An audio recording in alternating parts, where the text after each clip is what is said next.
Welcome to the Hunting Beast Podcast, your source for hunting tactics, news, and stories.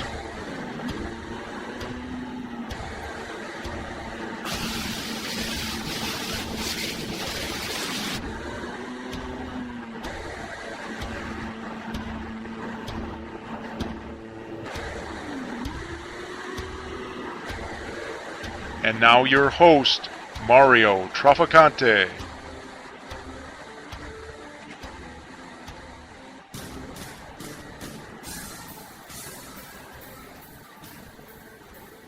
Hello and welcome to this week's Hunting Beast Podcast. Today we have well-known Hunting Beast member Joe Elsinger, also known as JoeRE on the forum. Joe grew up observing and hunting a variety of game on his family's farm in northeast Iowa. Today, Joe will share his tips and tactics for getting on mature whitetails in northeast Iowa hill country. Thanks, Mario. First, I'd like to say I appreciate having me on. I think the Hunting Beast is just an awesome place, awesome forum, a lot of awesome people there. So I just kind of view this as another way to contribute to the massive amount of knowledge that's found there. And, I really enjoy listening to some of your other podcasts. So this should be, just another little shovelful into a big heap of information that's been assembled. So a little bit about myself. I grew up in northeast Iowa, and now I live back there. But we grew up, and I was very fortunate to spend the vast amount of my childhood outside and outdoors. I was a country kid, a farm kid. We didn't have very much money, but we depended a lot on kind of foraging and hunting to, meet the needs of our family to feed ourselves to a certain extent. So, as just a little kid, I got a BB gun and then a 22, and then eventually at the age of 14, I picked up, I probably picked up a bow earlier than that, but that's when I started actually deer hunting at age 14. And leading up to that, I hunted, I trapped, I fished, grew up near the Mississippi. So we were I know I was very fortunate to have just a wide range of opportunities to hunt and fish and trap. So yeah, which is somewhat unique, I guess, when I see some of the younger kids getting into the outdoors and the hunting. They don't necessarily embark on all those different opportunities, especially trapping and some of the other stuff. As we know, there's a lot of other modernized activities that are pulling kids away from the outdoors, but I think they're missing out on a lot of good stuff. Yeah, and it's unfortunate because I look back and that was kind of the high point of my childhood, being able to spend, I would hunt, before I even started to bow hunt, I would hunt rabbits and squirrels and shoot hundreds of them a year. Every day after school, I'd go grab my 22 and head out. And I was also fortunate to have access to, some land in the surrounding area because I knew the farmers. I worked with farmers. That's how I made some money in the summer months. And in return, I got access to their land. And I know access to land is harder to get these days, and there's a lot of other distractions out there. But, man, I think it'd be really beneficial if more kids could spend more time in the great outdoors these days, that's for sure. Right. All right, so throughout the years, obviously you started hunting at age 14. You probably had maybe a mentor or someone that started to explain this whole hunting game to you, and if you started out really primarily looking to meat hunt and put food on the table, how have you evolved over the years to transition from, being a meat hunter, which most of us still are? I love eating venison, but then really focusing on targeting maybe specific bucks, or just transitioning into saying, hey, I think I want to start challenging myself more to go after some of these bigger animals. Yeah. I mean, I was a meat hunter there, and I'm without a doubt still, I still meet that label. I can't remember the last time I bought beef in the store. I've probably bought pork or something like that, some specialty cuts in the recent past, but it's been years, literally years, since I bought a piece of beef. So red meat in this house is venison. Anyway, yeah, I have an older brother who's a couple of years older than me, and we kind of learned off each other. And I go back and forth. It would have been nice to have a mentor. Really, all we did was we had just stacks and stacks of hunting magazines, a lot of them secondhand that we got handed down from uncles or whatnot. Sure. And we read all those old hunting magazines. I mean, all the old standbys, the Outdoor Life, Field and Stream, North American Whitetail, Furfish Game, the Peterson's Bow Hunting, just combed through those. So and just kind of tried to apply it to our situation. And I mean, needless to say, there were many frustrations as we, in those early years, because we didn't really, we taught ourselves how to shoot bow and arrow, and we got a couple of secondhand compounds, and just started flinging arrows, tried to teach ourselves how to tune. We build our arrows from scratch. We're always, it kind of originates from, growing up without very much money. We were kind of do-it-yourselfers. Sure.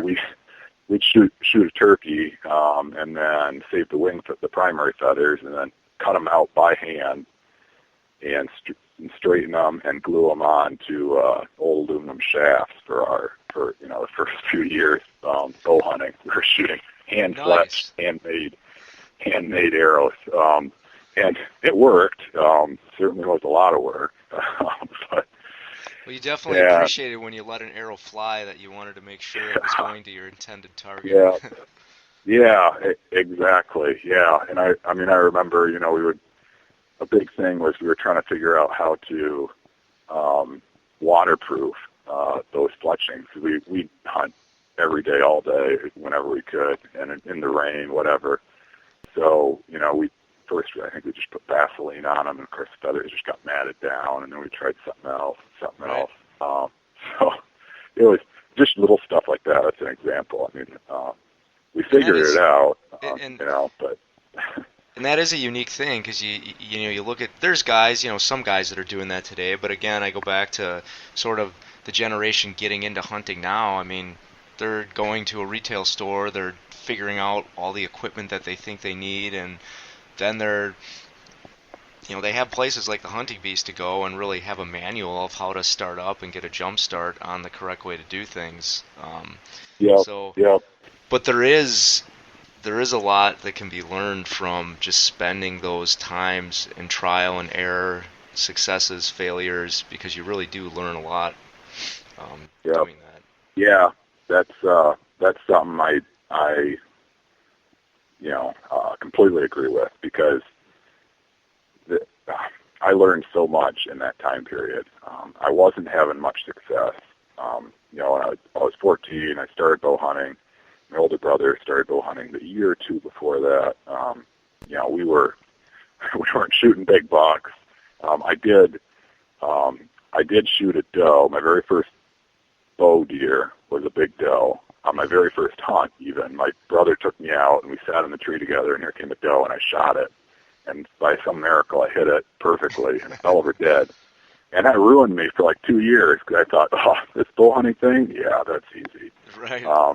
Yeah, it was 2 years before I shot another, and I'm also fortunate, we have a lot of opportunities around here. I hear about, guys hunting for 7 years without, seeing a deer, shooting a deer, and man, that would be tough. There's deer, we have a lot of deer around. I could not shoot another one in my life depending on it for 2 years after that because I had too big of a head. Sure. um, Well, yeah, and it's like, but, I think guys got to realize too, don't be afraid to go out and try different things, and if you fail, you got to get back on the horse and get out and try again. It's not always going to be, quote unquote, I sit in the woods and this deer comes walking by and I shoot it. It's not the typical thing that happens. Yeah. So that, kind of getting back to the phases of development, that really contributed. Just that initial period in my teenage years, I know I'm so fortunate to have the experience I did at that point because it just gave me just a broad base. I didn't know many details, but I knew a lot of basics. I knew, I don't know what I think of as kind of the skills of a predator.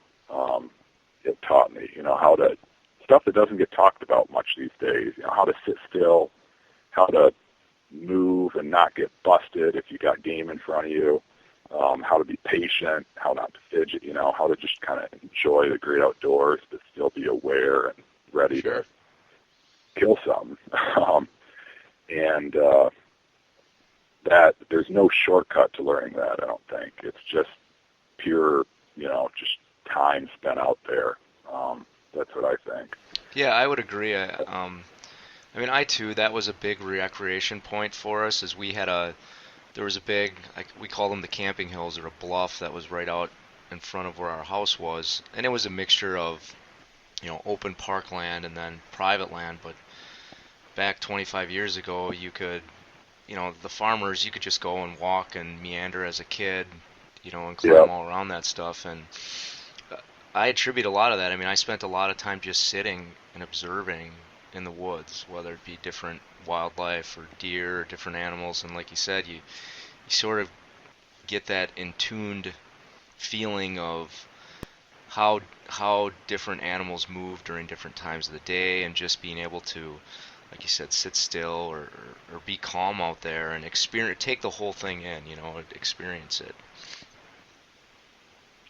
Yeah, I agree. And to this day, that's, I only kind of half laughingly say, that Great Outdoors is my church. So that's where where I go to stabilize after any challenging day at work or whatever. It's therapeutic. So, sure. Anyway, so as a teenager, I got the bow hunting bug really bad, and I would go out after school every day I could, on the weekend, morning and night, every day I could. I'd sit out there 60 plus hunts, and rarely see much because I at that point all I knew about hunting was, okay, well, deer are feeding out in this field. Well, let's go find a heavy trail and sit over it again and again and again and again. And I'd see does here and there, but I became increasingly interested in trying to, shoot a nice buck. Right. And it was definitely a struggle. I got lucky a couple times as a teenager and did kill a couple of nice ones, but it was mostly just a result of brute force effort of just spending a huge amount of time out there, and eventually something's going to walk by. But it taught me a lot. And even in the, in the summers, I was just, every year it seemed like I'd get a little more obsessed with deer hunting, even to this day. I think the trend's continuing because, I remember as a teenager that the neighbor had a big farm, and there was an old windmill sitting up on the top of one hill.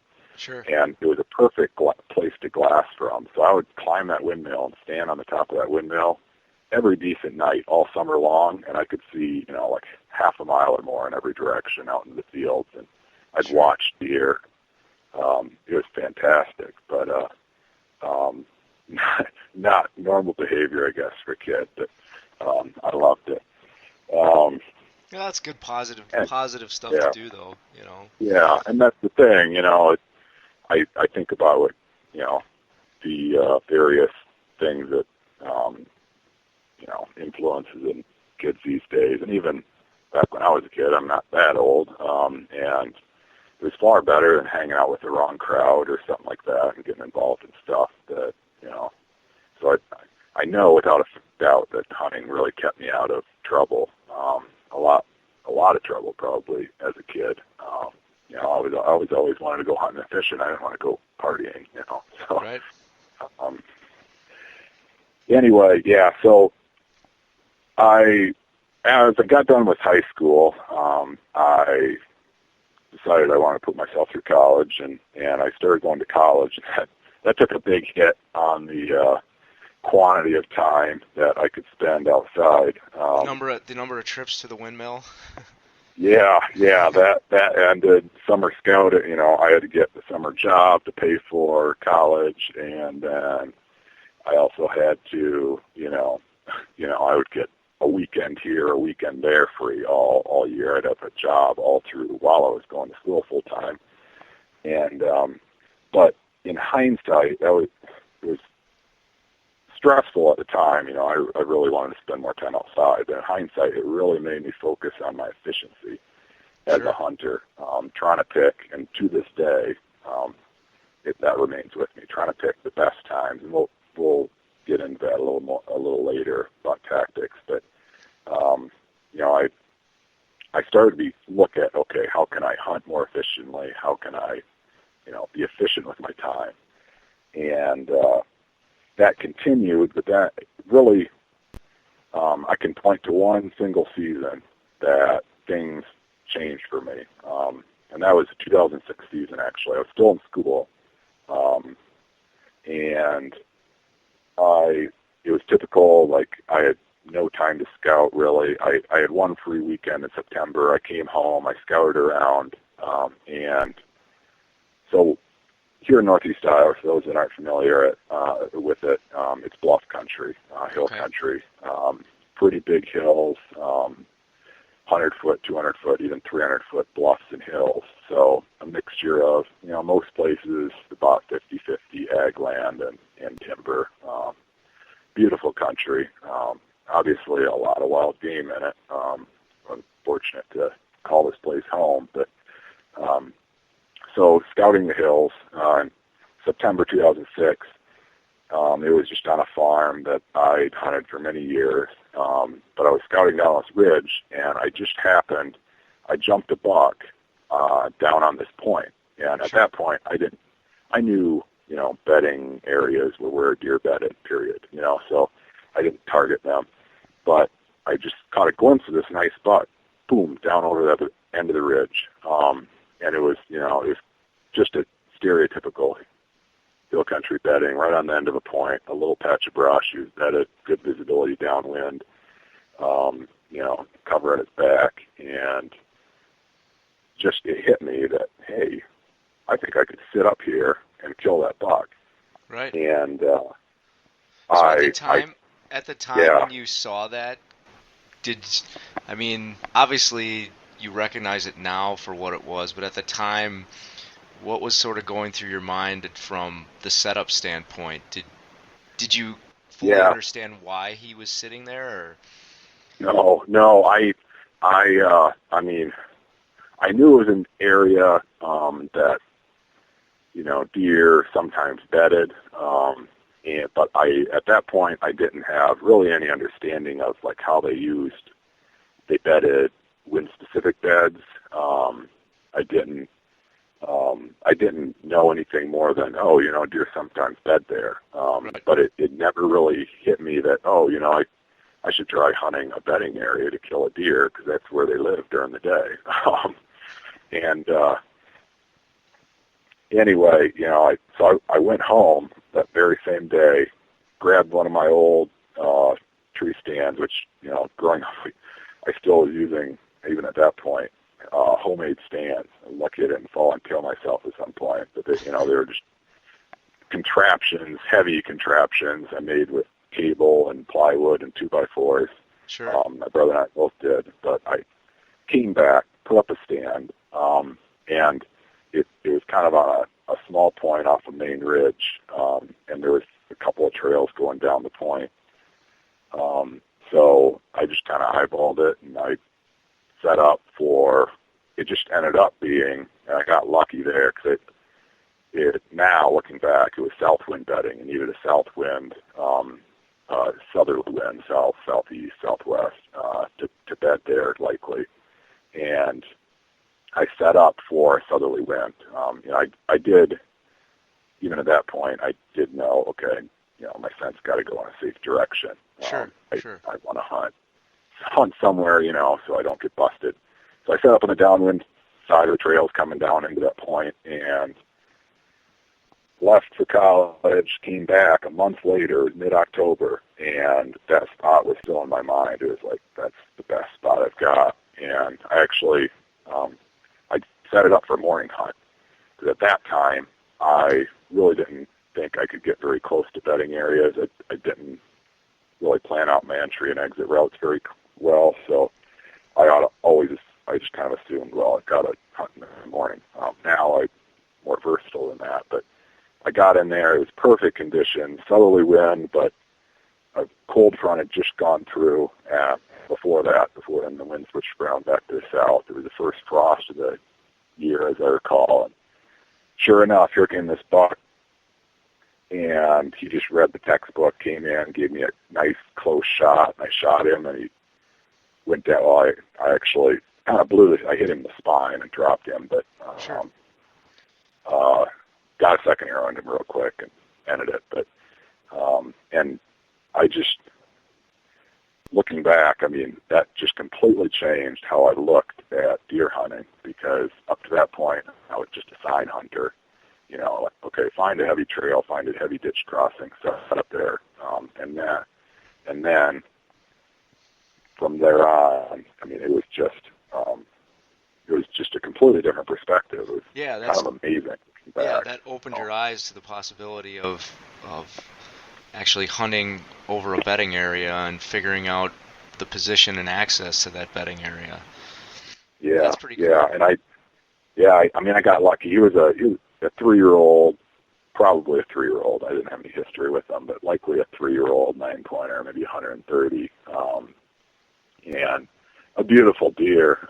But I mean, it's still seared into my memory. I remember because it was just a beautiful hunt, really calm. The leaves were just starting to fall, peak fall color. It was just spectacular conditions. And then here came this buck right before sunrise, walking down the ridge, like he read the textbook.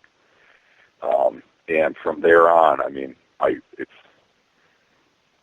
had very little success prior to 2006, and after 2006, everything seemed to change. I just looked at things completely differently. So right after that, your addiction was even fueled more then. Yeah. Oh yeah. I mean, I was so jacked about that. Especially, even at that time, everybody said, "Oh, you can't kill a buck in October. You can't kill a buck in October lull." That was peak October lull. Sure. And I killed a buck. So I started to, question some of the experts a little more too. Did that at the time when you made that setup and put some of those pieces together, did you share that with very many people on the tactics that you used? And if so, I guess, did you get sort of feedback or skeptics on how you actually did it? Yeah, I remember.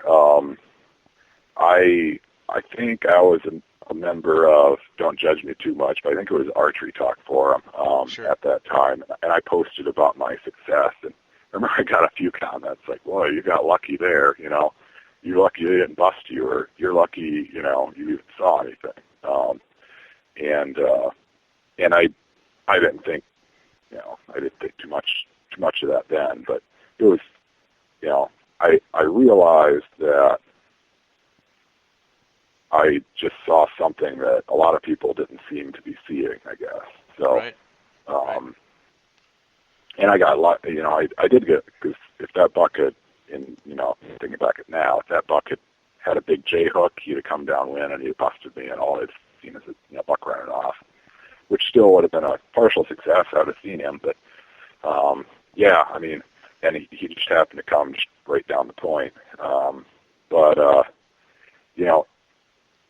coming away from that, I realized, I didn't need to spend a ton of time. Before that, I thought success was purely a function of time in stand. Sure. You hunt every day you can, and then you might get one or two opportunities. You hunt hard. And then I realized, that's only at most 50%. You got to be out there to kill a buck. You also have to be in the right time, the right place. So hunting smart will put you far ahead of just sitting out there every single day. And that, it seems like a common theme with a lot of the guys that I talk to that have had success, is that in their younger years, they really enjoyed the outdoors, and they spent a lot of time in the outdoors doing that, sort of like the blue collar.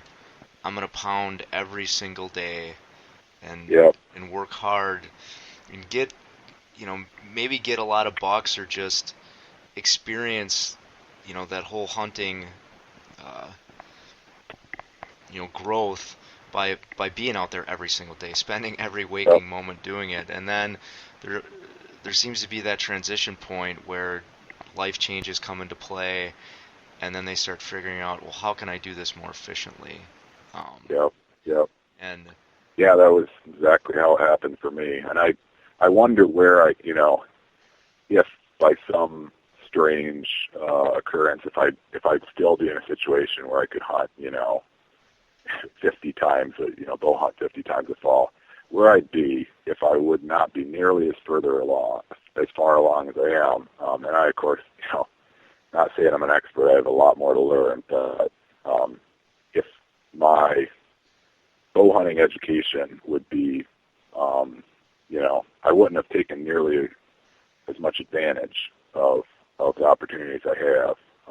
If I had, if I knew I was going out, 5 times this week and 6 times next week, and I don't have the luxury of that anymore, and I honestly think I'm a lot better off because of it. Just sure. because it forced me to hunt smarter. So,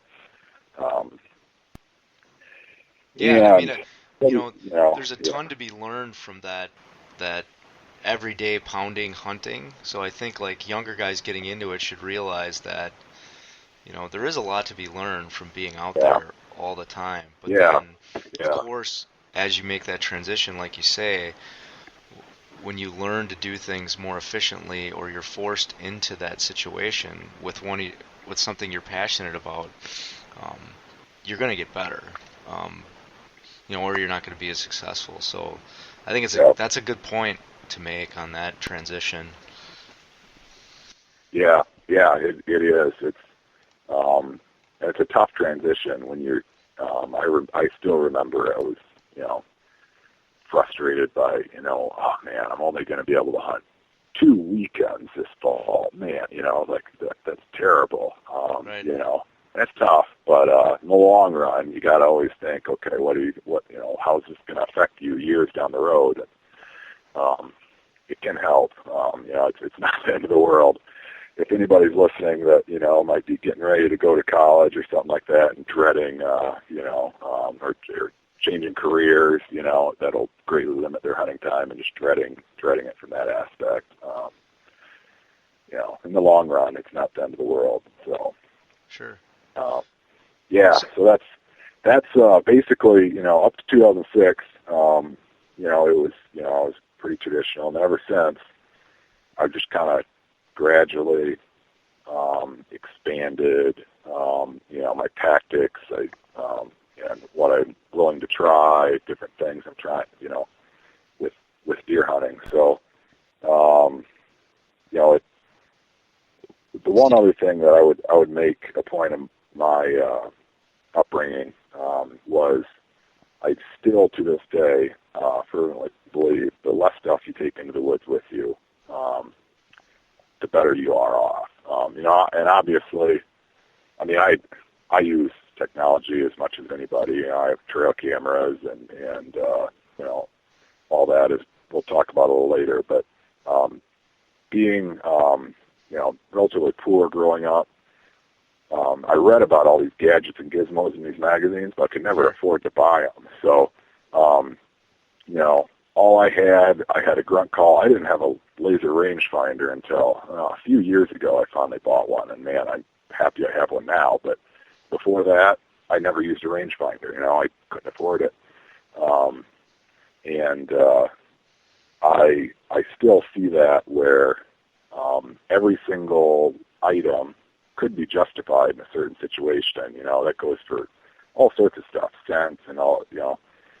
But you add everything together, and I think you may be, you know, a step behind instead of a step behind because you're busy playing around with all this stuff and depending on all this stuff. And I think it's helped me. So.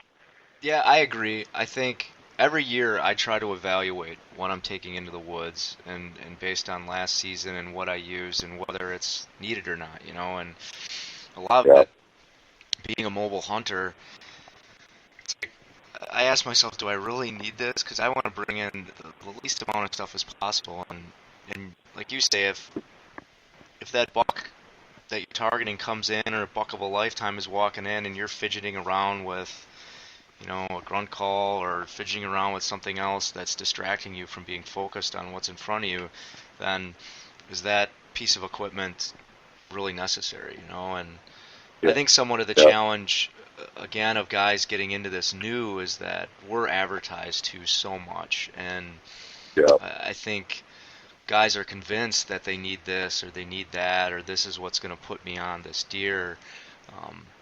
And in reality, you know, it's not. I think, and Dan's talked about this before, you know, bring the bare minimum in that you need to be confident and feel comfortable with.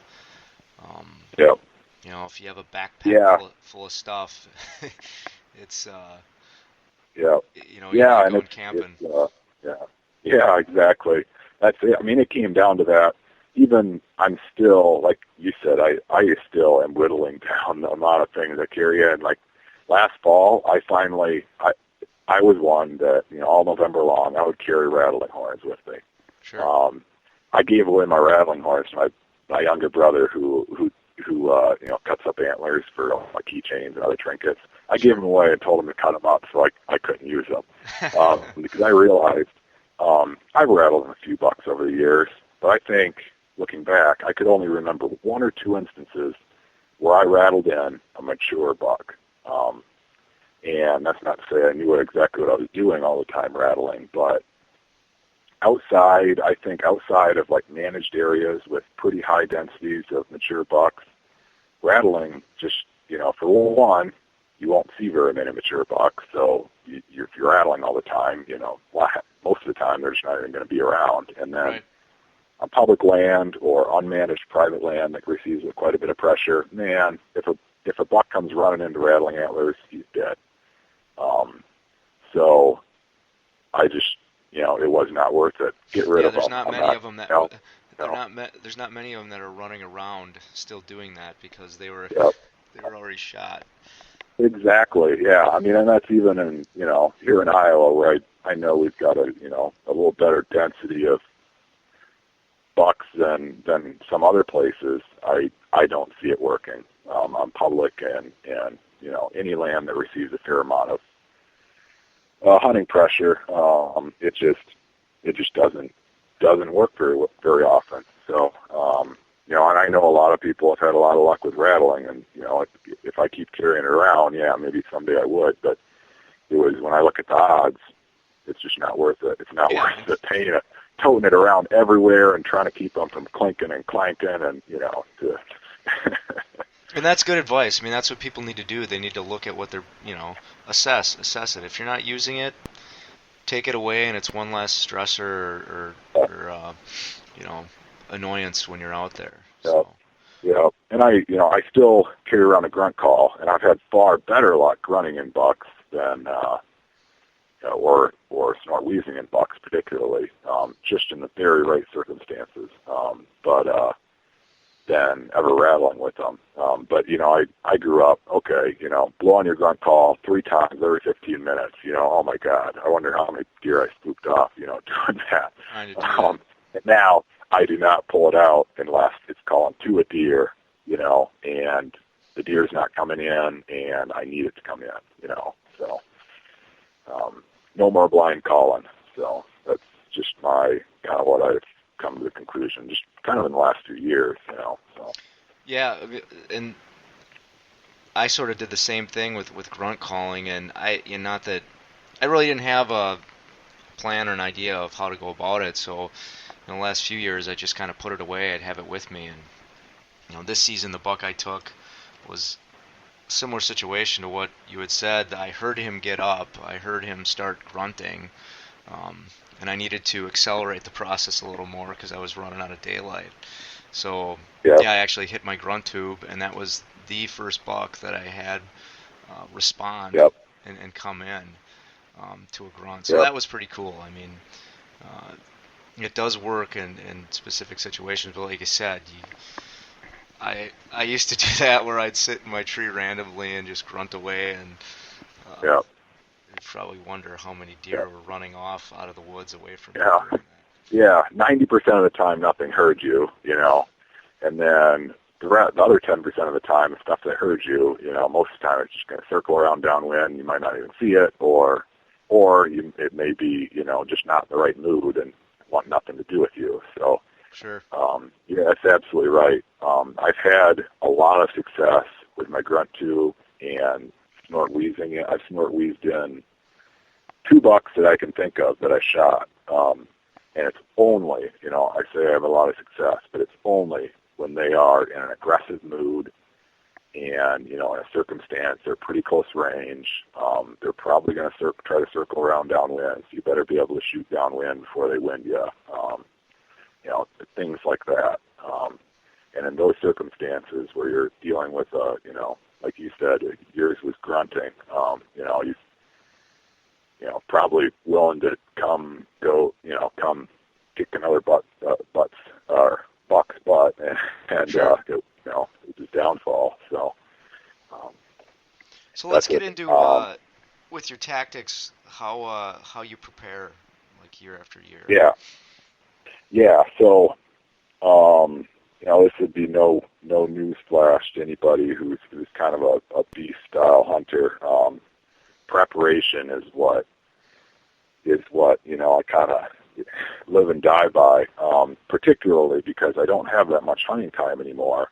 And I find, if you do a little bit every week, all year long, you really can get in a lot of preparation for, those few times that you want to be able to hunt in the fall.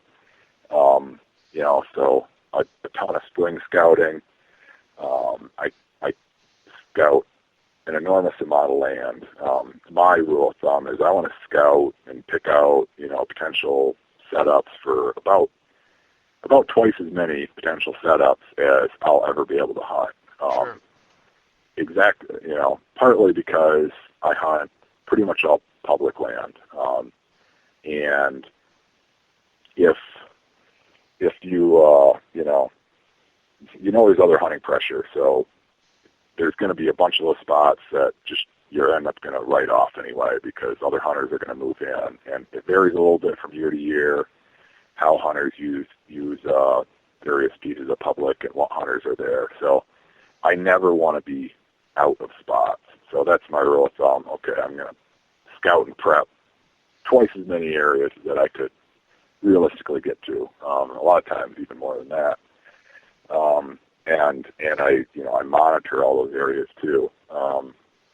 And then of course, I guess that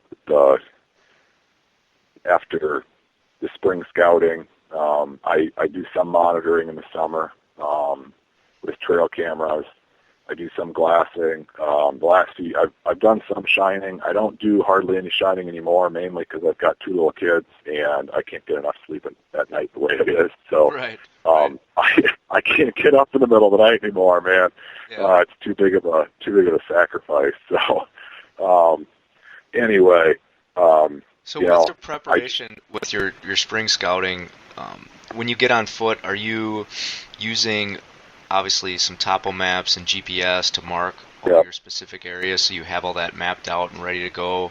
So if that wind is right and that weather is right, you can slide into these varying spots? Yeah. So I really like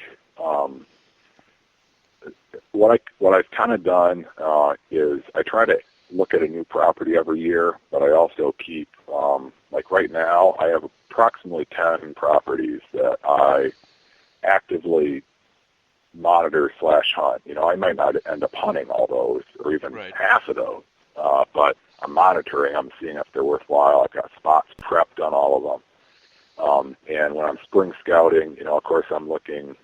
I couldn't really explain it any better than Dan's, you know, Hill Country DVD. I mean, that's pretty much what I you do. You look for the fall sign. You pick the spots. I pick trees. I note it on a topo map with, you know, what wind direction I need. Sure. I'm looking at, you know, pinpointing the bedding areas, of course, and then also you know, like, okay, where are the oak trees in relation to the bedding? Where are the crop fields? You know, because in the spring, one of the hardest things is you don't know what, you know, the food sources are going to be in 6 months. It varies year to year a lot. You know, farmers rotate crops and acorn crops, you know, vary greatly year to year. Like 2015 was a terrible acorn crop here in northeast Iowa. Other places, I understand they had some acorns, but here, man, they had, there was just about none. And that really changed deer movement as a result. Some bedding areas saw less use, others saw more. It was kind of new to me. I mean, it was a learning experience, definitely for me. You know, I got all these spots picked, and by prepped, I climb every tree.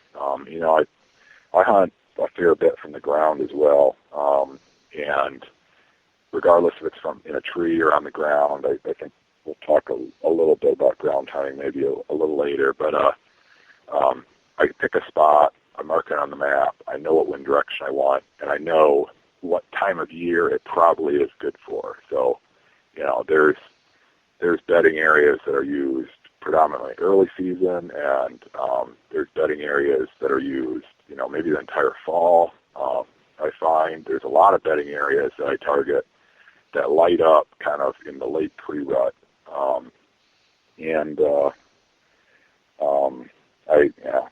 I think I'll talk about that a little more, you know, a little later on too, but you know, I'm picking time of year, I'm picking wind, you know, conditions like that. So I have a long list of areas, and then from the spring to the fall, I'm just looking at narrowing down the areas that are, you know, the top priority. And top by the ones, time, sure.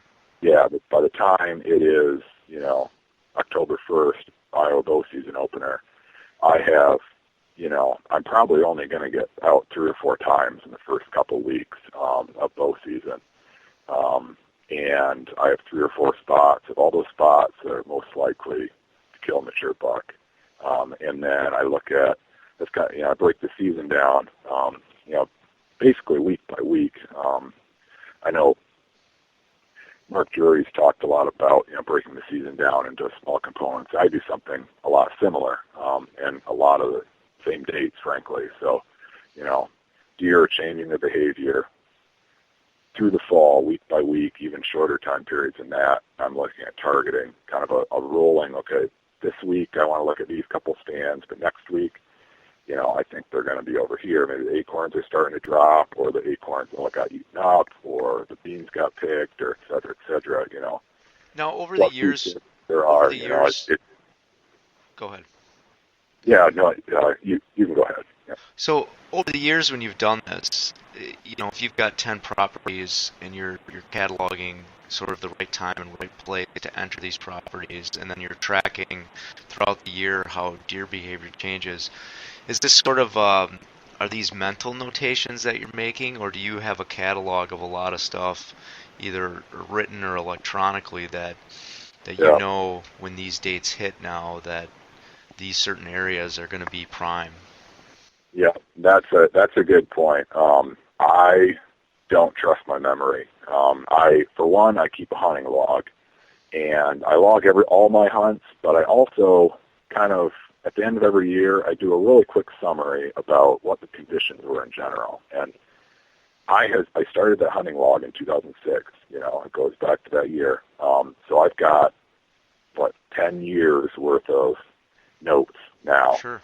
And a lot of some of the properties I knew, some of the properties, a couple of public properties that I hunt now, I hunted, I scouted way back in 2006 even. So, I jot down, okay, what was the mass crop like? What in general, were the crops like in the area? What was the hunting pressure like?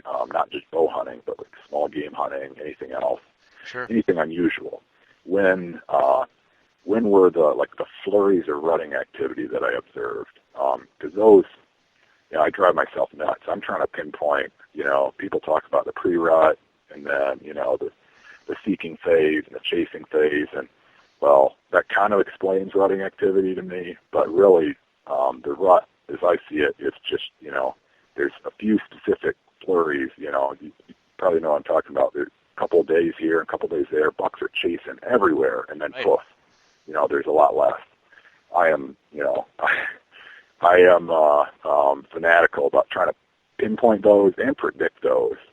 So I'm keeping track of all those observations, and I tend to just kind of do a short summary at the end of every year about that.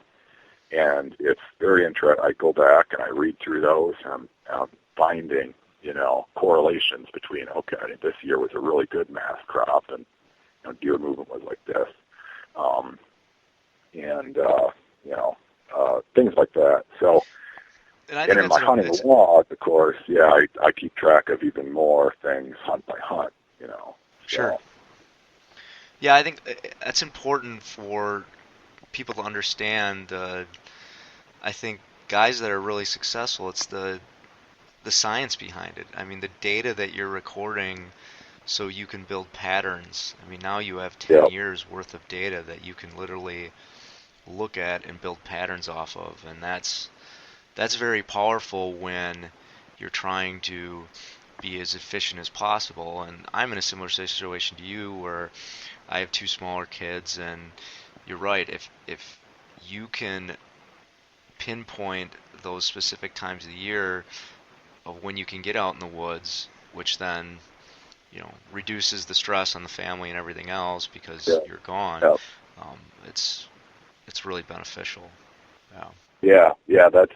I mean, even just the last 3-4 years, I've started. Now I've got 2 kids and started a family, and that put a bigger crimp on the whole hunting time. So, I've even become more focused on, my wife's understanding. She knows I'm passionate about this. She'll let me go out on a few hunts, but I don't even want to put her through for me to be gone dawn to dark for 2 weeks straight. I don't even want to attempt to put her through that, and she probably wouldn't take it if I told her if I asked her to. So,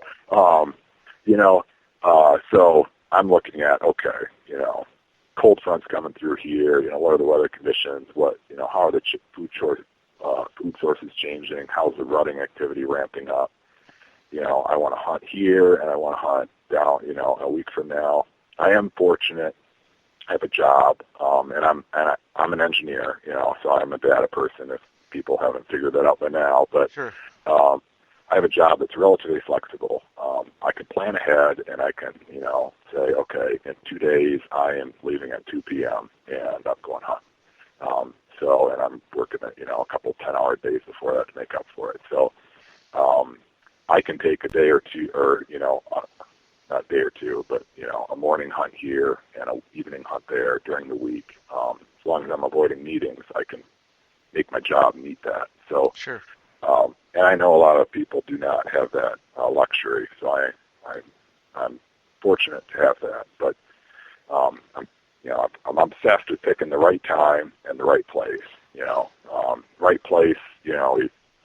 Everybody talks tactics and spots to pick, but I'm also obsessed with the right time.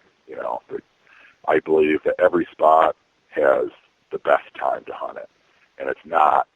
There's not. A few spots there may be more than one best, quote unquote, best time, but most spots have a very best time to hunt it. And you got to decide, okay, is it early season? Is it, in October, middle October? Is it a pre-rut? Is it, a seeking or a cruising or even, is it better late season? Every spot's got a best time. So sure, that's how I look at things. So anyway, how do you go about targeting, targeting these areas what are you looking for in these 10 areas that you have cataloged? Yeah, so primarily when I look at a new area, because I've transitioned from, I grew up hunting mostly private, and now I hunt pretty much all public land. I hunt some private land late season with the muzzleloader, but bow hunting pretty much 100% public land.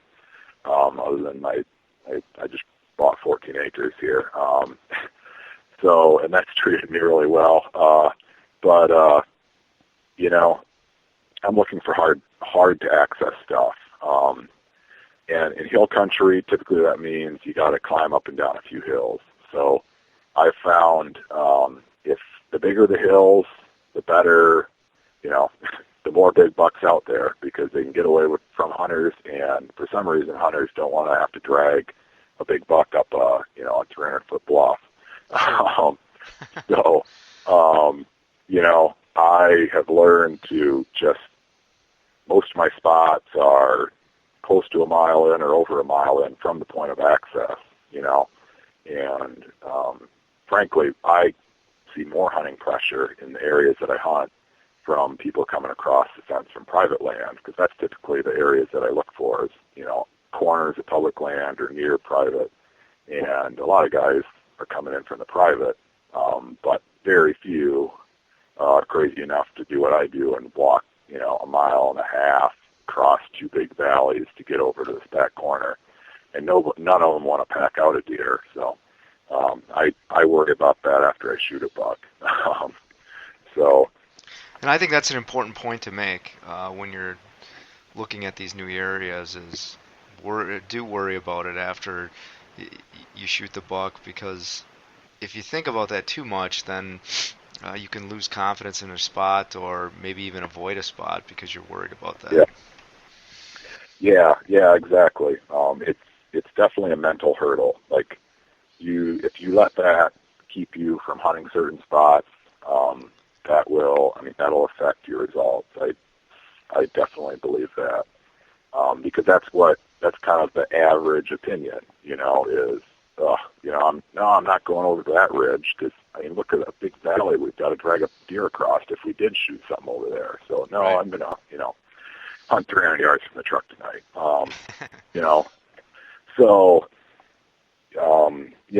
I look for those isolated areas, and I literally am sitting down at the top of the map. I'm drawing big X's. I draw a circle around the access points, and I draw an X through them.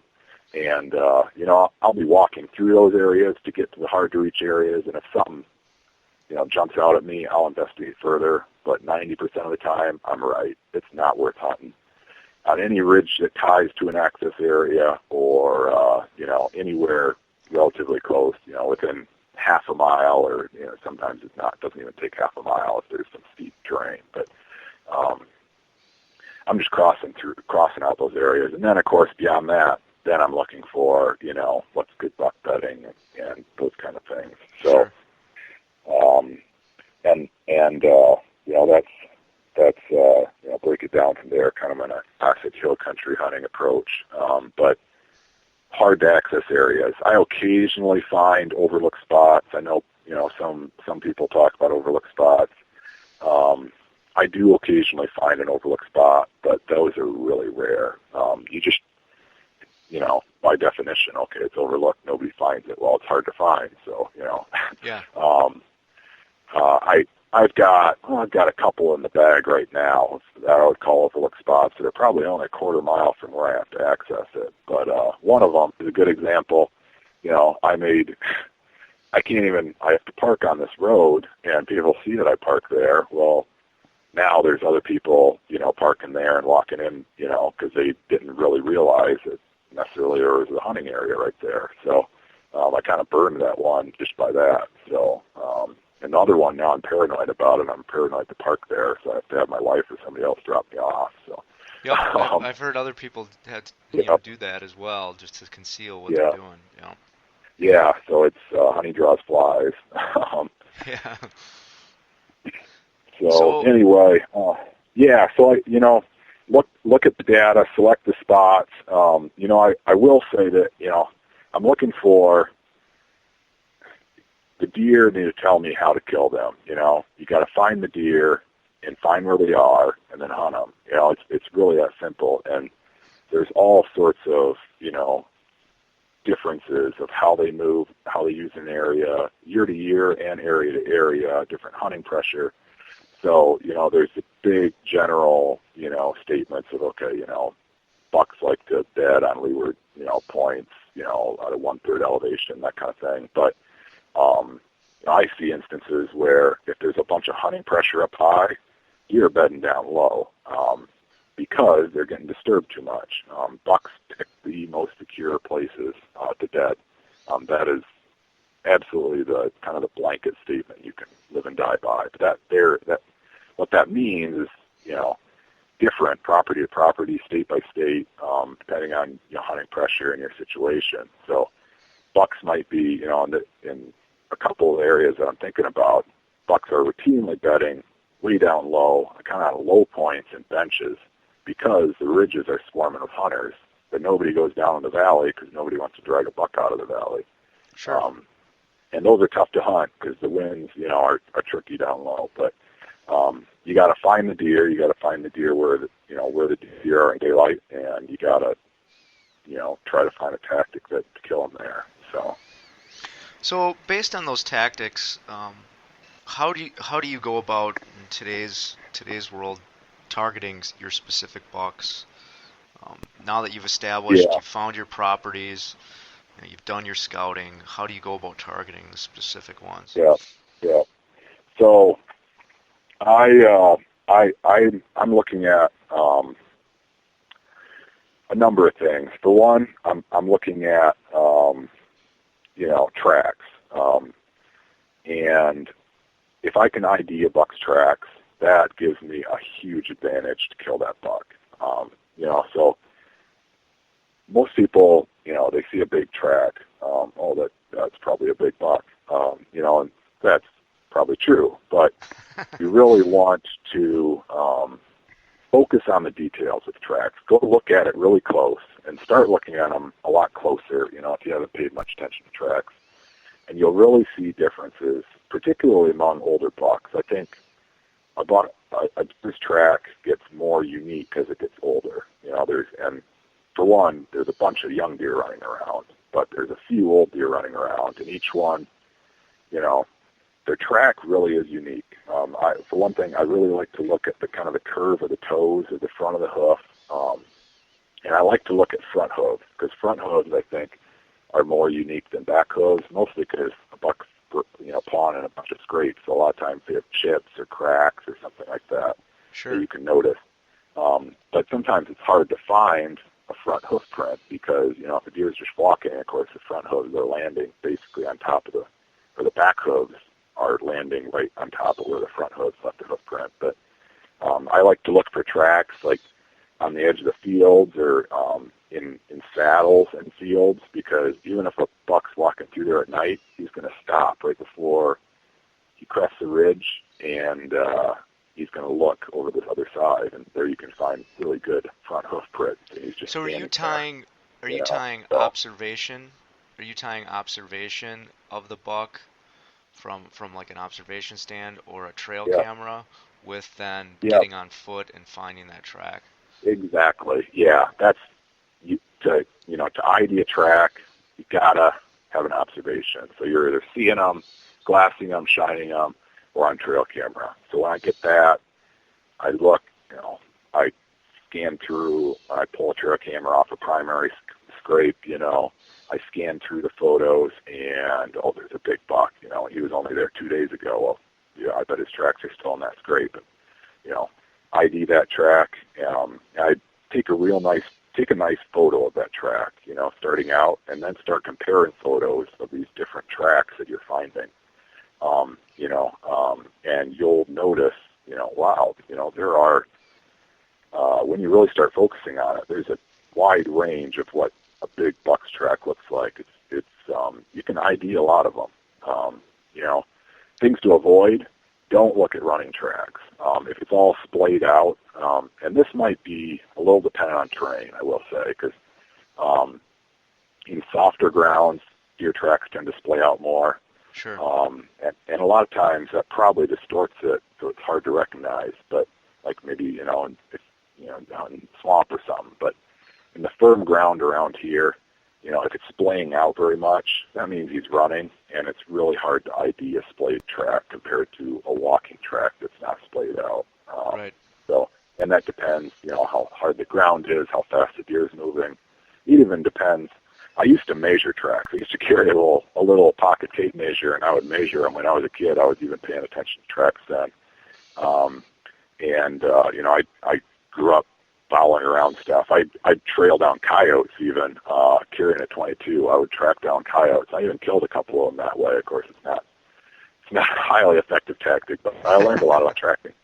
So I used to measure tracks. Well, I don't anymore. I just look at kind of the qualities because I noticed measuring them varies so much on how soft the ground is, how wide that track spreads out. And also, like a single buck might lose, 10, 15% of his body weight in the course of the rut. So he's going to be lighter on his feet late season than he was in the pre-rut. Right. Stuff like that. So, but ID a track, and you tie that into your observations, whether trail cameras or actual physical observations. And then, you connect that. You always tie that back to your spring scouting. I fully admit I'm not a great blind hunter. Like going into an area not knowing anything about it, I have a hard time maneuvering around and trying to find that right spot. But if I've scouted that area really well in the spring, I know the best bedding areas. I see it, a track tells you approximate time and direction of travel. So those are really valuable information. And trail cameras is more precise, of course, tell the exact time. But so I use the tracks. I do use trail cameras. I run 5 or 6. Last year I ran 7 trail cameras, and that was absolutely all I could handle. Because I put them deep in public land. So they're hard to get to, take a lot of time to get to, and I try to deploy them for lengthy periods of time, leading up to points where I know I need information. So I look at, okay, I want information for the bow opener. Well, I'm going to check trail cameras right at the end of September. I'm not putting trail cameras in really, they are deep in public land, but I'm putting them in areas where it's easy to get in and out of. It's not near bedding. It's typically closer to food. It's not on food sources. Right. And, tying that back to the knowledge that I have of the land, scouting,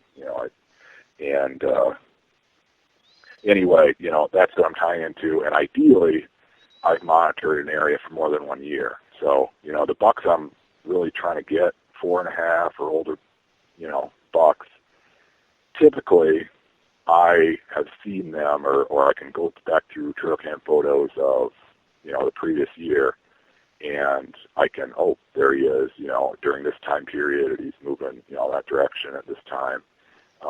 And these multi-year observations really can sharpen your efficiency, because bucks do change their behavior a little bit year to year, but general patterns tend to stay pretty similar. So, tying all those together, and then I'm just looking for, a lot of times, I'm looking to hunt, set up on a bedding area, a specific bed. In hill country, I will say, we do have, worn down to the dirt beds, but a lot of times you see, a fainter bed and a fainter bed and a fainter bed. They kind of vary their bedding a little bit more, but it's a very specific area. It's a lot more specific. That helped me a lot when I looked at the the Hill Country DVD that Dan put out. it really, before that I was like, yeah, there's 5 acres of cover over there. That's probably a bedding area. And now I'm looking at, okay, they're actually bedding here and here and here. So how do you, and we can talk about more of how you use this information as far as, using the wind, tracking, setting up mobile. The one hill country piece that I hunt on a regular basis, one of the challenges is the access points that I have. Once that early season foliage is down, it becomes pretty challenging because of the vantage point that the deer have on the bedding in the hills. Yep. In relationship to where I access. So how do you manage that, or how do you go about picking your access points? Yeah, that's tough because I have struggled with that in the past as well. It's hard to I'll put it this way: if I don't think I can get in to where I need to go without spooking deer, a good chance of spooking the deer that I want to get to, I don't hunt it. I don't even try. I just go somewhere else. And I have kind of all, like there's some areas that I know they have thought, a decent buck might be using it, and that's why he's using it, because you can see anybody who gets out of the car, because you can only, park right in the spot, or anywhere you park along the road, they're gone. I do, a lot of times I may try, some situations you can try a morning hunt if there's no food nearby, if you can get in there early enough. Try a morning hunt, often a little closer to the rut and the pre-rut when they're a little more active. Might be coming back to bed just a little later, a few minutes later. I'm looking to take advantage of something like that. But yeah, access, if you can't get in where you need to go, it's not even worth hunting, in my opinion. It's that big of a deal. I'll just go find another spot. So, sure. So how do you go about, you mentioned that you set up mobile. What are some key things that you utilize as a mobile hunter? Yeah. So setting up mobile, I use a tree saddle. I know there's a lot of guys that pack in standing sticks. I use sticks, but I also use a tree saddle. And I just really like it. It's not for everybody. Some people like it, some people don't when they try them. I like just being able. It feels a lot lighter to me walking around. My brothers make fun of me. They don't use tree saddles. They say I look like I'm walking around with a diaper on because you're sitting there with your shoulder straps. But I don't mind, and it's easy. I can walk 2 miles in it up and down hills, and it doesn't bother me. I sling the sticks across my back, and then I set up like that. So mobile hunting is definitely a huge component of kind of my overall strategy. I won't anymore. I won't hunt a spot more than twice, and I'll rarely hunt a spot more than once. Some people live and die by pounding out a lot more during the rut. That can pay off to a certain extent, but that ties back to I want so many spots to hunt. I want a new spot, a new great-looking spot every single time I go out. Spread out that pressure, and I think I'm a lot further ahead doing that. Do you almost all of the big bucks that I've killed with a bow have been on first-time sits. First sits. That's what I was going to ask you. Yeah. Yeah. It's that important. Including the two I killed last fall. It was the first time I set up in that point. Boom, here they come. It's by far the most likely time you're going to kill a big buck out of a tree is the first time in. So how do you manage, since you're in hill country quite a bit, and I know from hunting my mom's property that the winds can be very tricky and they can change on a moment's notice, during the hunt, and then you've got the thermal effect. How do you manage that or deal with that? Yeah, it's my advice to people new to hill country is be prepared to be frustrated. you will be frustrated part of the time. It's one thing if it's just a simple terrain feature like a long ridge or something like that. You can kind of, maybe that's a place to start for someone who's, doesn't have experience with looking at wind and thermal combinations in big hills like I hunt. But when you have multiple terrain features, you have a big ridge and you have a point, and you probably have a deeper ravine next to it. Man, stuff gets complicated. But that's kind of part of my spring prep that I didn't talk about. I'm packing milkweed in with me everywhere I go, and that's Sure. when I find a spot, I sit there, and you sit there a little while because a lot of times you see things vary. And I'm dropping milkweed, and it may not be the right wind for that spot when you're scouting, but it will tell you something, So I really try to test out those locations, particularly locations that are tough to hunt. Like I have a few spots like I talked about in a few areas with pressure up high, deer bedding down low. I'm going after a big buck down low, and in those spots, I have to test it out beforehand because I don't trust. I mean, it's tough to find a consistent current down low, but you can if you do some experimenting. There's some spots that may not be huntable. There's others that are. You can hunt down low and get a consistent, wind and thermal combination, and that varies. If there's foliage on the trees, if it varies, how warm it is, how fast the temperature is rising or falling. That'll have a huge impact on thermal. So my number one thing is, test things out beforehand. And as a result, on the hunting beast, it definitely, when I started reading people's opinions on winds and thermals, I started learning a lot more about how thermal activity, occurs in hill country.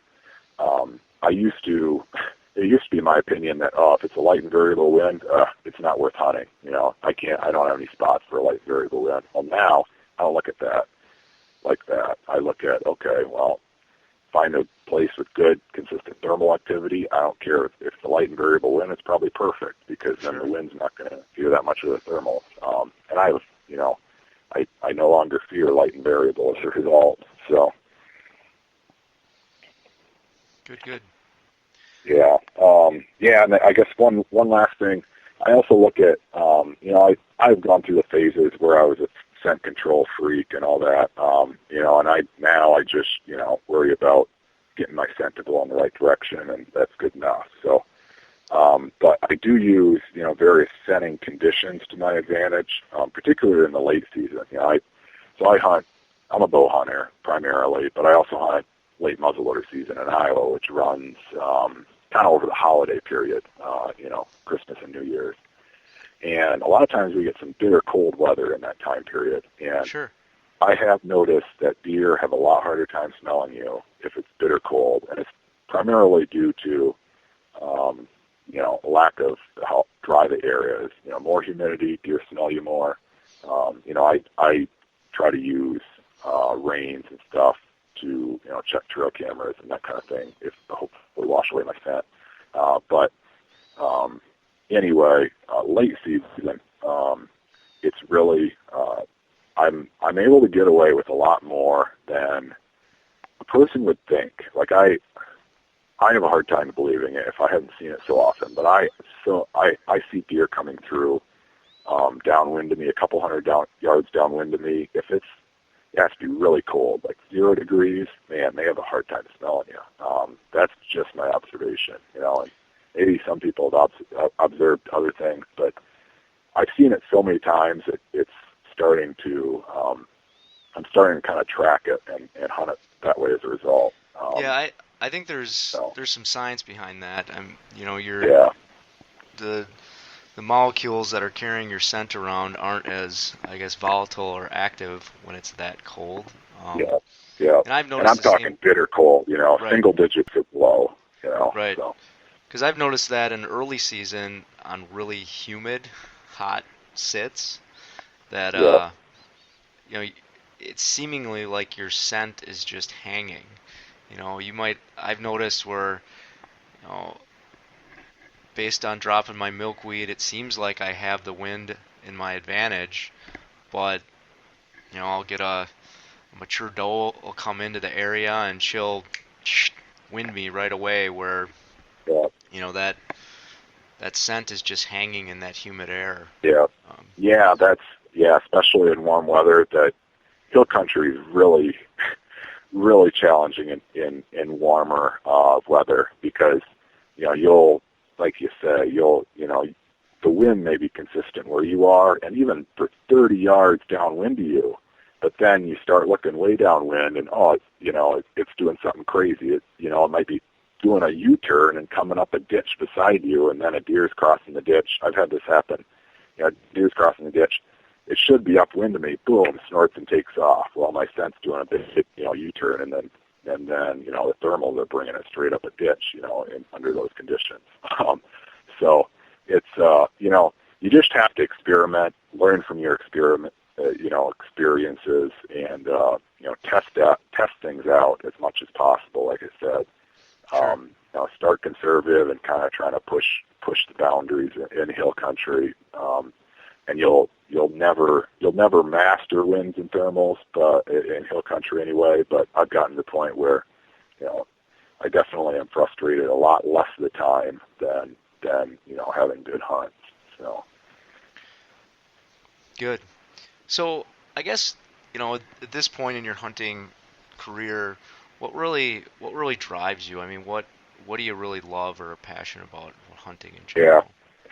Yeah. Well, that's never changed. To me, hunting is kind of an ends to a mean, means to an end, means to an end, and the end. I hunt for, I like the chase. I think of myself, I'm a predator. I hunt things down because it's in my blood. But I also find an enormous amount of peace in Mother Nature. That ultimately is the reason why I go outdoors whenever I can. Sure. I love the great outdoors. I love the peace and the solitude I have when I'm out there. Kind of as a side benefit, hey, yeah, I'm going to chase bucks around and see if I can kill one because that's what I do. So. Yeah, I can sympathize with that. I mean, you're in an engineering career. I do software development, so we spend a lot of time in an office. And growing up as a kid, spending a lot of time in the outdoors, it's sort of, I get that same way where my time out in the woods is almost spiritual because you get to get out, you get to get away from everything, you just get to listen to nature and turn all the modern electronics off per se, and and I mean that's hard to do. I know what it's like to be thinking about work or family or something like that, but it's sometimes hard to turn it off. But man, if it's worth it, if you can just really clear your mind, it feels great. So you mentioned another important point in your notes how you don't really enjoy hunting the rut because you believe it's too random. And now listening to you and your preparation pieces, it really makes sense because you're trying to build these patterns. But if you want to speak to that a little. Yeah, I sort of skimmed over that, I guess. Probably skimmed over a couple other points that I could have talked for another hour about. But, so where the last few years I've really my hunting strategy has evolved to the point where I am targeting specific animals. I try not to go after one specific animal, mostly because, when I get burned doing that, I just feel terrible afterwards. I'm like, what were you doing? If I set my sights on one and only one buck all year long.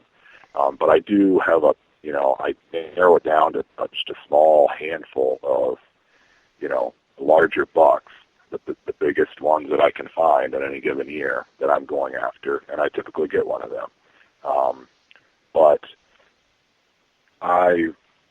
the rut is not a great time to kill a mature buck, at least outside of managed areas with anywhere with a high population of mature bucks, yeah, you probably can easily kill one during the rut.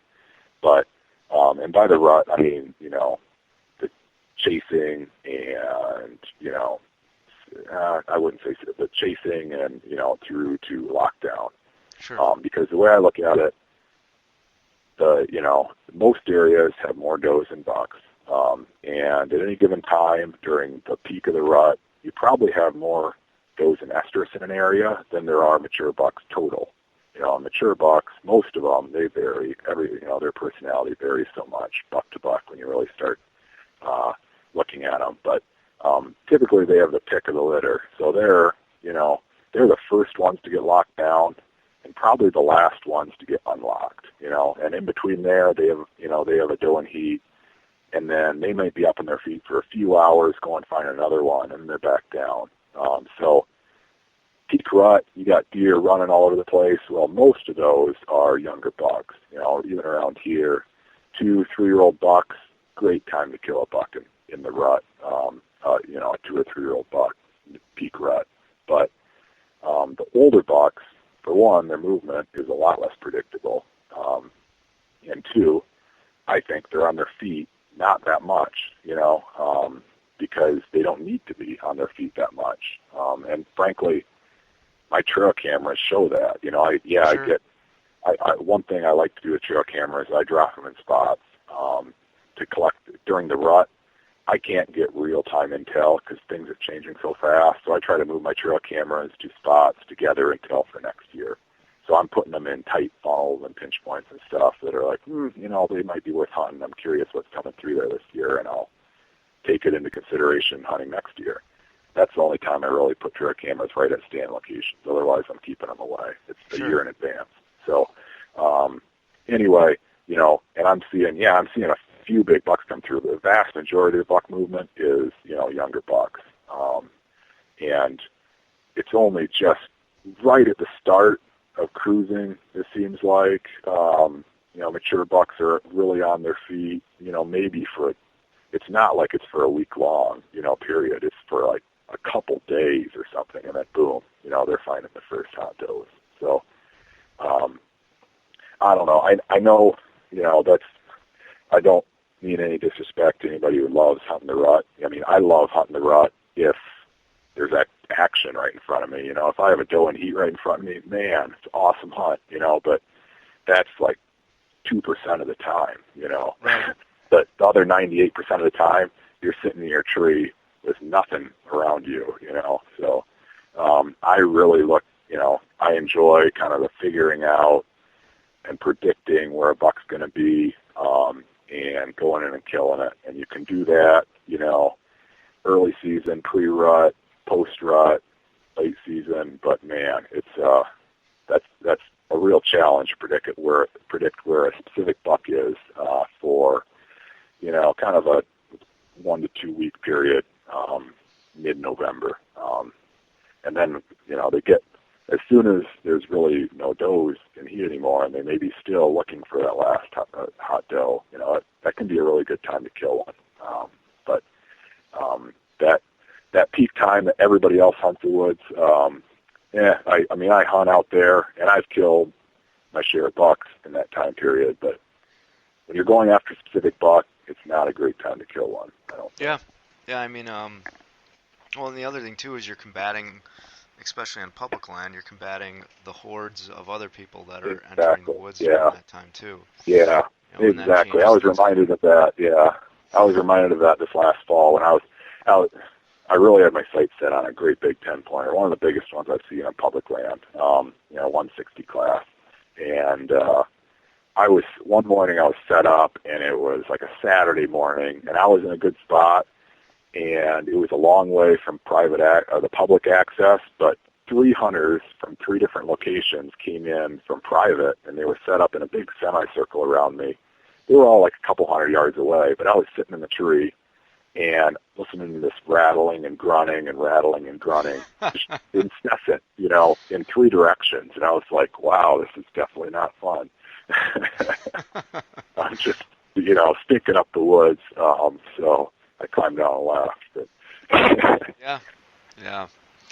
And that's the thing that makes it challenging during that time. There's a lot of guys that are hunting those rut specific tactics, Yeah. Yeah.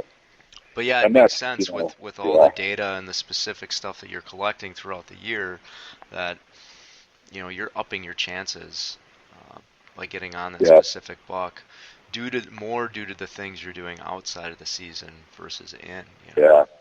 Yeah, and that's really the crucial.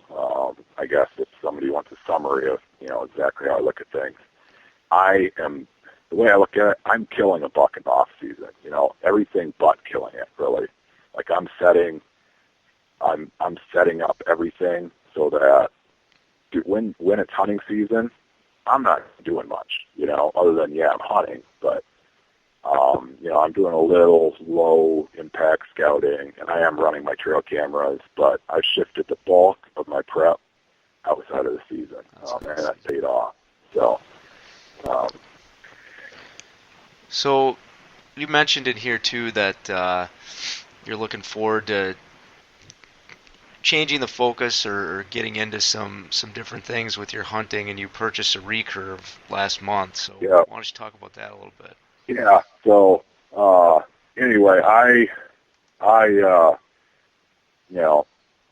have less and less time every year to hunt, but I also kind of my priorities are shifting, and it's happening in conjunction with having kids and watching them grow up. It was for 20 years. It was all about me. Hunting was all about me, and now it's not so much anymore. So. For one, I frankly am, I've always done all my own bow maintenance, and a compound bow is high maintenance. There's no denying it. And I'm frankly just kind of sick of fine tuning my bow all the time and making everything just perfect. Always double checking it because I'm hauling my bow through brush for miles and miles, every fall. And so I bought a recurve. I just started shooting it. It's going really well. Long time before hunting season, but my goal is hopefully maybe shoot a doe this fall with it. We'll see. And then maybe eventually work up, to actually hunting entirely with it. The way I look at it is kind of a journey, and it's just kind of the first few steps into that journey. So, think you'll get back to using those turkey feathers? Yeah, we might, man. I might. I'm not going to lie. That's kind of a bucket list item. I think it would be awesome to make a bow, make arrows, make everything, from, I don't know about scratch, but, from very basic materials and go out and, harvest a deer with it. That to me would be fantastic, but I'm a long way from that.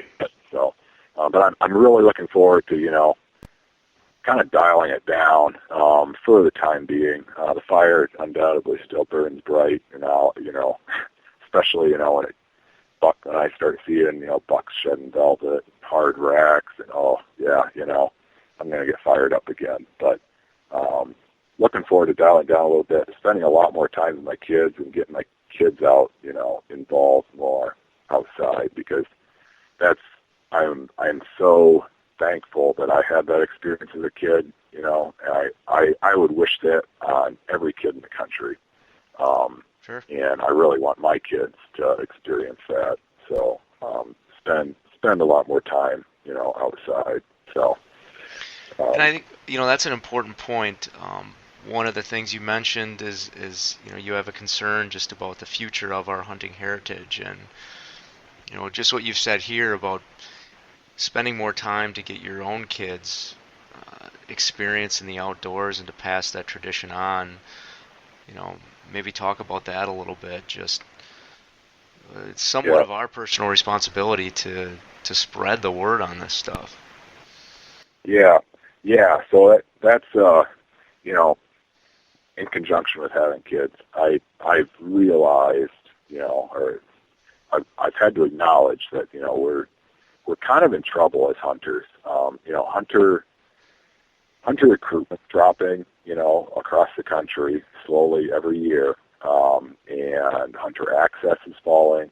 And was such an important part of me in my upbringing that I'm really concerned about the next few generations and them being able to experience the things that I've experienced and tens of thousands, millions of other Americans have experienced. I think hunting, trapping, fishing, being outdoors, it teaches you so much. It's basic things about life and death and patience and perseverance. Sure. And I see that dwindling. And it's really concerning to me. It's becoming more and more concerning to me. I am, appreciative that, everybody can, not everybody, some people have, ability to, purchase hunting property just for hunting, just for themselves, purchase or lease. And I'm 100% behind private property rights. If you want to buy up your hunting land for yourself, go do it. But at the same time, we really, there's not enough hunting land for every hunter to have a nice big, exclusive access area for them to hunt. So right. I'd really like to, Wisconsin has a great program, with the MSL lands. It provides a lot more, for property owners, gives them, some incentives to open up their land to, public access. Iowa has nothing like that. We have some of the fewest lands in the country, public lands in the country. And if, we don't have that many hunters, and if we had a lot of hunters, all our public lands would be just garbage, I can assure you, So we need more, opportunities for people to hunt, and we need more hunters to go along with it, because really, without a voice, we're, the future of hunting is it's on pretty shaky ground, to be honest. It'll dwindle to a point where, people won't care necessarily about what we think is important. I fear that. Yeah, I agree, and I fear that as well. I think a lot, and you mentioned this too, is sort of the commercialization and maybe the stereotype of what's out there for hunting and the hunting industry.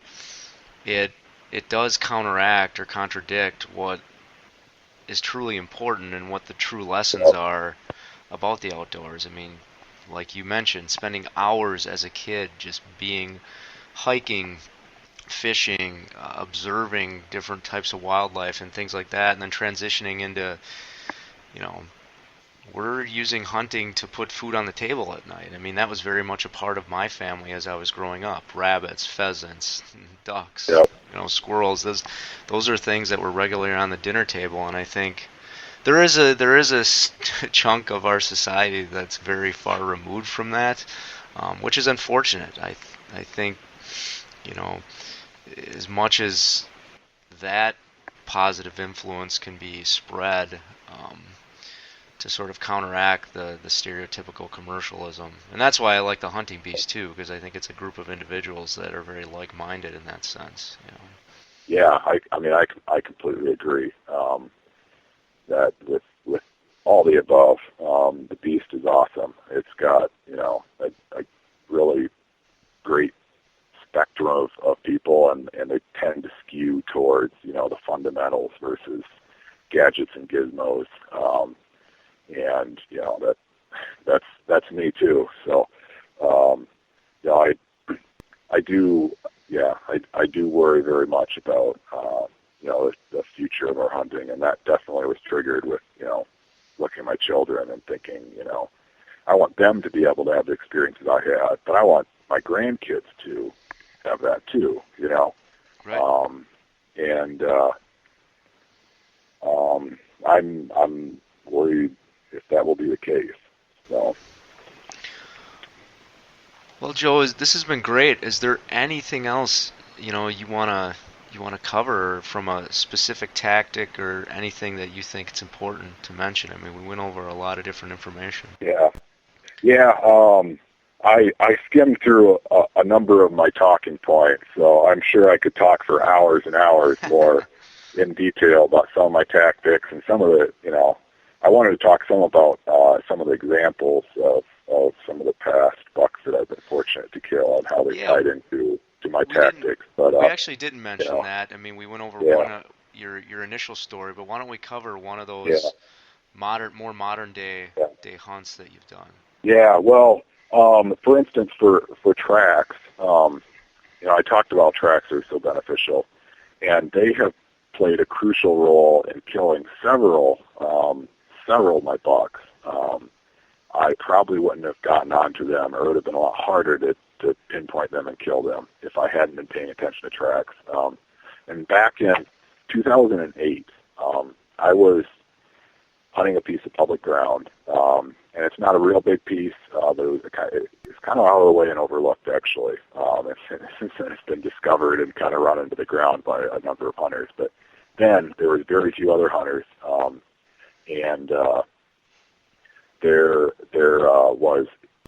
it received quite a bit of hunting pressure in the surrounding area, but on one ridge top there was a pond, and the pond was actually out in the open, and deer were, of course, coming to drink of that pond. That was the best water source for probably half a mile in just about any direction other than way down the hill, down in the creek, down the bottom. So I had a trail camera on a primary scrape not too far from there leading up to the season, and I was getting a real nice 10-pointer on camera. It was like 140 class. And I ID'd his tracks. He had a real nice, kind of a big, square, rounded toes track. And then, of course, I also was IDing his track. I ID'd him. I got a camera photo of him. I got the tracks in the scrape. And that was one of the first years I was running a trail camera. And thankfully, he wasn't, that was back when I was using a full-on, like a flash trail camera. And some bucks just seemed to ignore trail cameras, some of them freak out. This one seemed to ignore it, thankfully. It was only a couple hundred yards from the pond. But I saw his tracks in the pond pretty routinely, and in 2008, it was I needed a southeast wind to hunt the pond, and also it's actually a good example of hunting on the ground. I didn't talk much about hunting on the ground, but I hunt on the ground probably more than most. Probably about a third of my sits are on the ground. But in this case, I was sitting on the ground in a clump of sumac because there was nothing to climb within, I don't know, probably close to 100 yards of that pond. There wasn't a tree big enough to climb. It was just patches of brush. And that buck would bed kind of above the pond, up actually on private land. And I knew he bedded up in this little pocket of thick brush.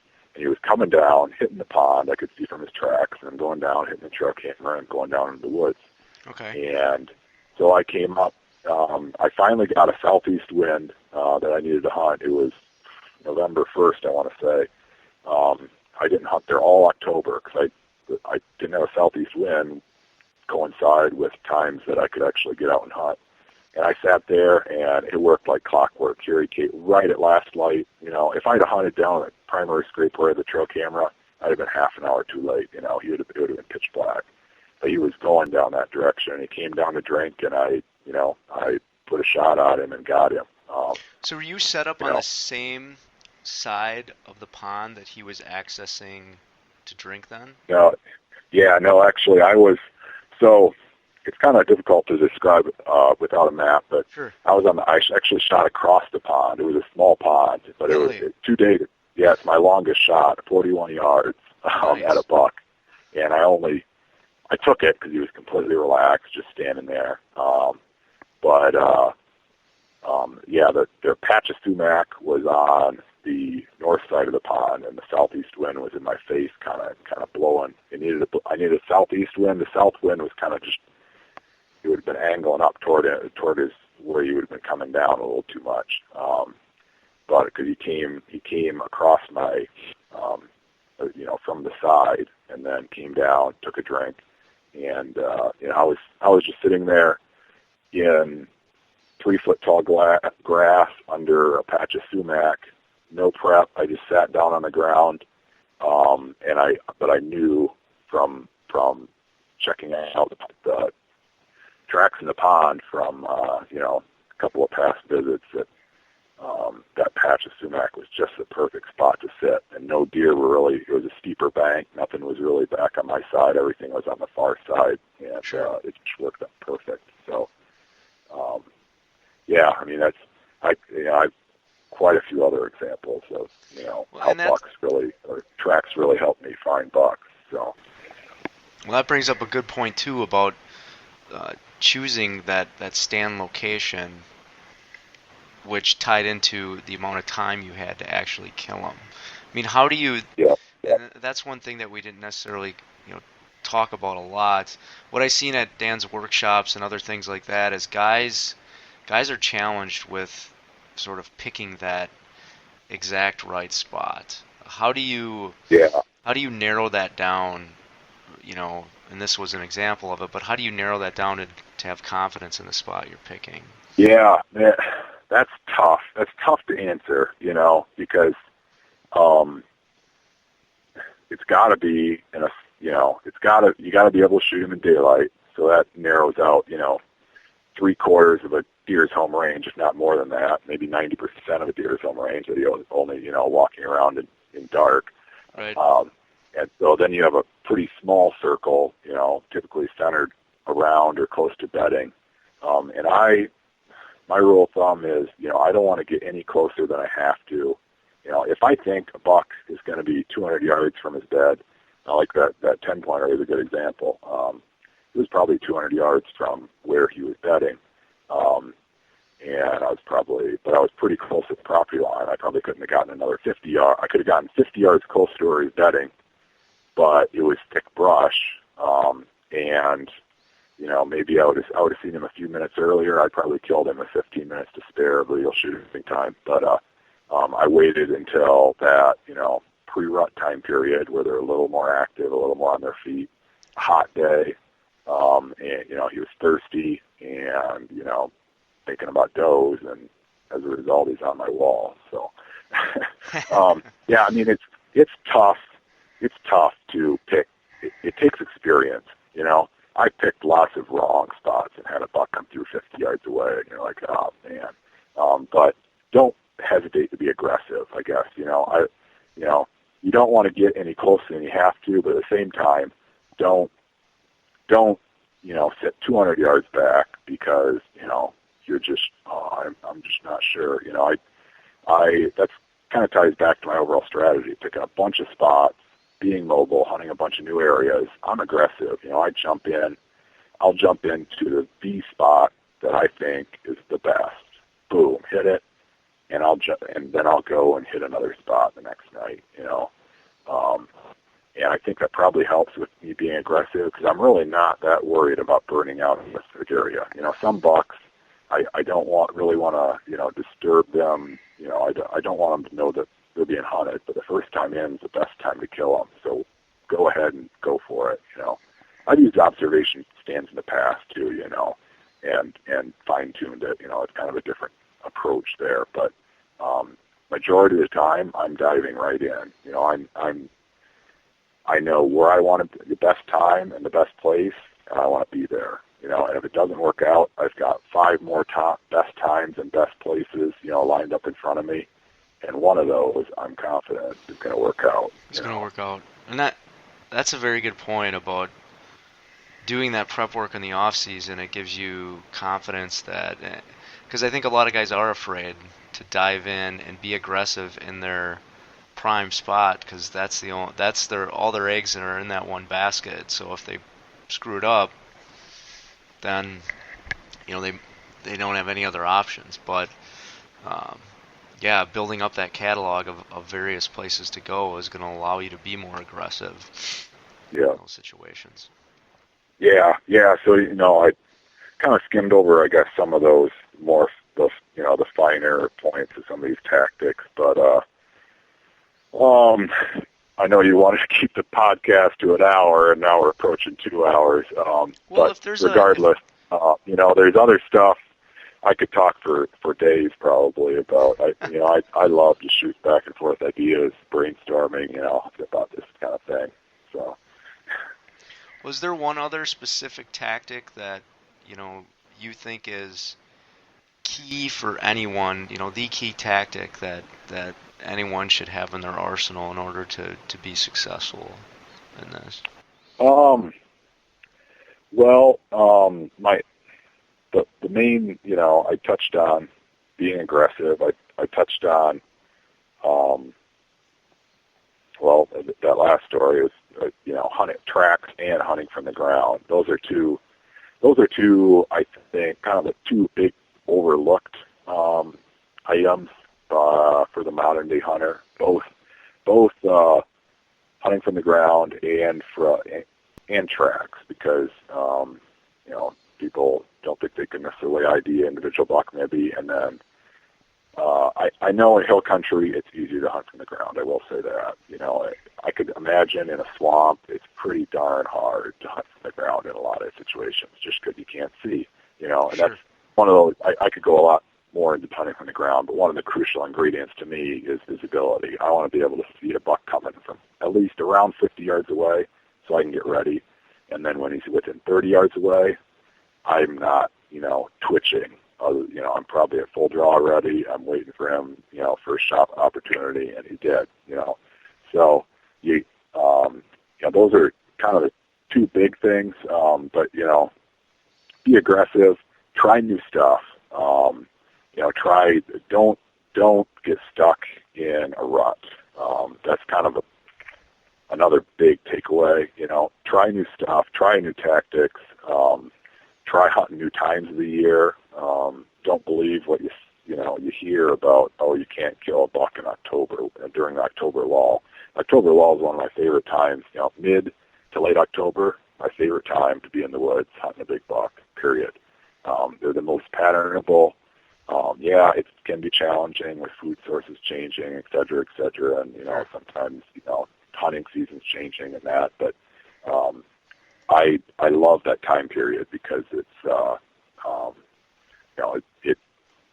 to me, it's been my bread and butter. I'm able to identify, those bedding areas that bucks are using that time of year. As it gets closer and closer to the rut, they're starting to shadow doe groups, so I use that to my advantage, plotting out, how they move, how they do their nightly circuits, keeping track of does, getting them when they're leaving their bed or when they're coming back to bed after doing that.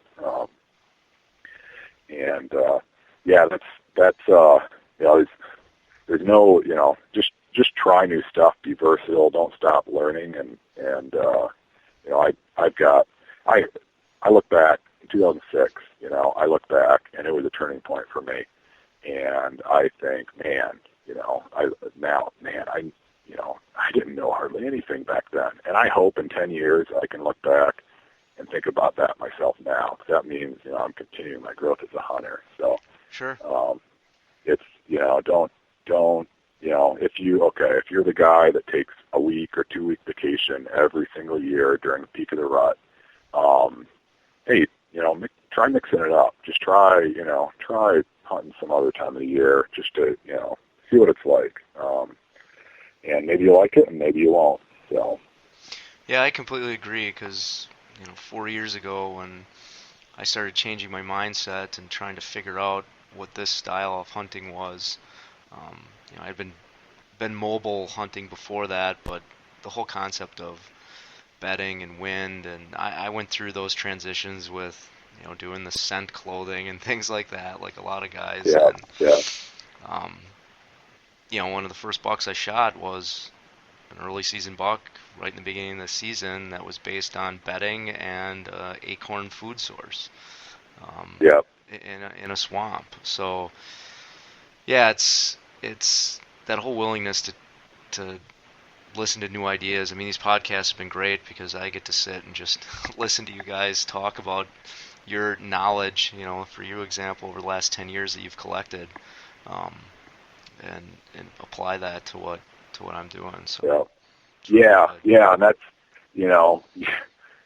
my opinion is you're more likely to get lucky trying something new than doing the same thing again and again and again.